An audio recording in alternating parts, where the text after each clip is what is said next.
અરે કોઈ સ્પેશિયલ જગ્યાએ જ લઈને આવ્યો છું. હા પણ ક્યાં? Okay weight.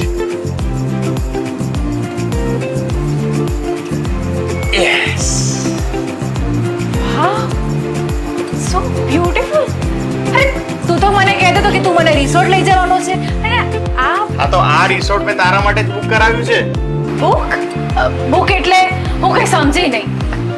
જો તારા માટે પ્રાઇમ લોકેશન અને ઘણી બધી એમ્યુનિટીઝ વાળો 2 BHK ફ્લેટ દેવાશીષ સ્કાયમાં બુક કરાવ્યો છે. ઓ માય ગોડ, સાચે જ? Yes. Thank you so much.